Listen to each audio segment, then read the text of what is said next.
السلام علیکم محترم ناظرین، اگر آپ کو ہمارے چٹپٹے لطیفے پسند آئیں تو پلیز ہمارے چینل کو سبسکرائب اور ویڈیو کو لائک لازمی کر دیا کریں۔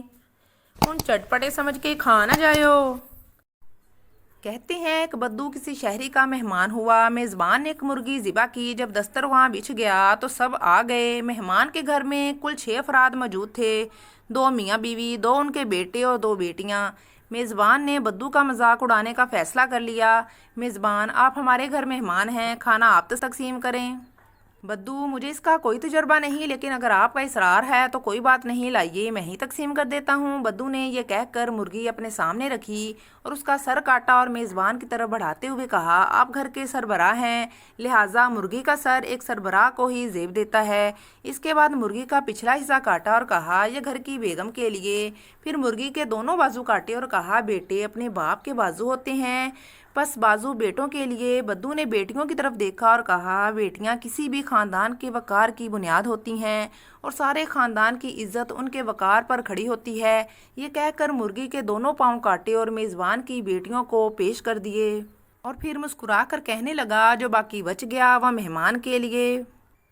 میزبان کا شرمندگی سے برا حال تھا۔ اگلے دن اس نے اپنی بیوی کو کہا کہ آج 5 مرغیاں ذبح کرنی ہیں۔ بیوی نے ایسا ہی کیا اور جب دسترخواں لگا تو اس پر 5 بھنی ہوئی مرغیاں موجود تھیں۔ میزبان نے سوچا کہ دیکھتے ہیں آج یہ 5 مرغیوں کو کس طرح تقسیم کرے گا۔ میزبان، ان مرغیوں کو سب افراد میں برابر تقسیم کر دیں۔ بدو، جفت یا طاق؟ میزبان، طاق انداز میں تقسیم کرو۔ بدو نے میزبان کی بات سن کر سر ہلا دیا، تھال سے ایک مرغی اٹھائی، میاں بیوی کے سامنے رکھی اور بولا، آپ اور آپ کی بیوی 2 اور 1 مرغی، کل ملا کے 3۔ پھر دوسری مرغی اٹھائی اور کہا، آپ کے دونوں بیٹے اور 1 مرغی، کل ملا کے یہ بھی 3۔ اس کے بعد تیسری مرغی اٹھائی اور کہا، آپ کی 2 بیٹیاں اور 1 مرغی، کل ملا کر یہ بھی 3 ہو گئے۔ اب تھال میں 2 مرغیاں باقی تھیں۔ اس نے وہ مرغیاں اپنے سامنے رکھیں اور کہنے لگا، یہ 2 مرغیاں اور 1 میں، یہ بھی 3 ہو گئے۔ میزبان بدو کی یہ تقسیم دیکھ کر ہکا بکا رہ گیا۔ اس نے اگلے دن پھر 5 مرغیاں روسٹ کرنے کا بیوی کو کہا۔ جب سب لوگ دسترخواں پر بیٹھ گئے تو میزبان نے بنی ہوئی 5 مرغیاں بدو کے سامنے رکھیں۔ میزبان، آج بھی تقسیم آپ ہی کرو گے، لیکن آج تقسیم کی نوعیت جفت ہونی چاہیے۔ بدو، لگتا ہے تم لوگ میری پچھلی تقسیم سے ناراض ہو۔ میزبان، ایسی کوئی بات نہیں، اب تقسیم شروع کریں۔ بدو نے مرغیوں کو تشتری سامنے رکھی، اس میں سے ایک مرغی اٹھائی اور کہنے لگا، ماں، اس کی 2 بیٹیاں اور 1 مرغی، یہ ہوئے کل ملا کر 4۔ یہ کہہ کر پہلی مرغی ان کی طرف بڑھا دی۔ اس کے بعد دوسری مرغی اٹھائی اور میزبان سے کہا، آپ کے 2 بیٹے اور 1 مرغی، یہ بھی کل ملا کے 4 ہوئے۔ پھر تھال میں موجود باقی 3 مرغیاں اپنی طرف کھسکاتے ہوئے بولا، میں اور یہ 3 مرغیاں، یہ بھی کل ملا کے 4 ہو گئے۔ اس کے بعد مسکرایا، بے بسی کی تصویر بنے میزبانوں کی طرف دیکھا اور آسمان کی طرف منہ کرتے ہوئے کہنے لگا، یا اللہ، تیرا لاکھ لاکھ شکر ہے کہ تو نے مجھے تقسیم کرنے کی اعلیٰ صلاحیت سے نوازا ہے۔ مارو مجھے، مارو۔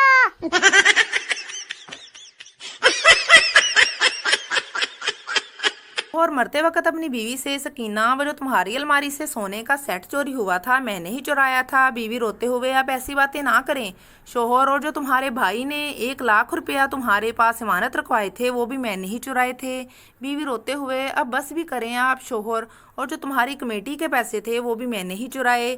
سکینہ، کوئی بات نہیں، آپ کو زہر بھی میں نے ہی دیا تھا۔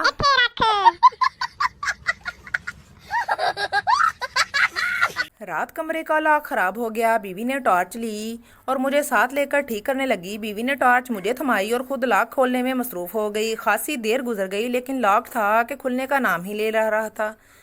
بیوی کا پارا 7ویں آسمان کو چھونے لگا۔ پھر اس نے ٹارچ خود پکڑ لی اور مجھے کہا کہ تم ٹرائی کرو۔ میں نے کوشش کی تو لاک فوراً کھل گیا۔ بیوی مجھ پر برس پڑی، کہنے لگی، اب پتہ چلا کہ ٹارچ کیسے پکڑتے ہیں۔ شادی کی رات سردار نے بیوی سے کہا، مجھے کچھ نہیں پتا کیا کرنا ہے۔ بیوی نے کہا، جیسے میں کروں گی تم بھی ویسے ہی کرنا۔ بیوی نے اپنے کپڑے اتارے، سردار نے بھی کپڑے اتار دیے۔ بیوی بیڈ پر لیٹی، سردار بھی بیڈ پر لیٹ گیا۔ بیوی نے اپنی ٹانگیں اوپر اٹھائیں، سردار نے بھی اپنی ٹانگیں اوپر اٹھا لیں۔ بیوی غصے سے بولی، کمینے، اب جا کہیں سے 2 آدمی ڈھونڈ کر لے آ، ایک جو مجھے خوش کرے اور دوسرا تجھے۔ ہائے اوئے ربا۔ ایک مراسی اپنے مرشد کے مزار پر گیا اور وہاں جذباتی ہو کر بولا، مرشد مینوں اتھے ہی رکھ لو، واپس نہیں جانا۔ اور باہر نکلنا ہی تھا کہ اس کے سینے میں شدید درد اٹھا۔ اس کی بیوی نے دیکھا تو گھبرا کے پوچھا کہ سرتاج کیا ہوا؟ مراسی بولا، کچھ نہیں، بس اندر ایک چول جی مار بیٹھا ہوا۔ پروگرام تے وڑ گیا۔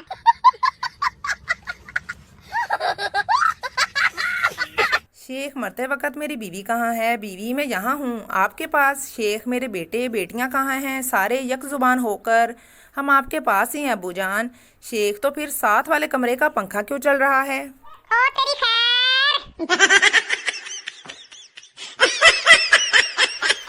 سردار کی بیوی شادی کی پہلی رات بے ہوش ہو گئی۔ دوستوں نے سردار سے بے ہوش ہونے کی وجہ پوچھی تو سردار بولا، میری بیوی نے کہا آج کچھ ایسا کرو کہ میرے پسینے چھوٹ جائیں۔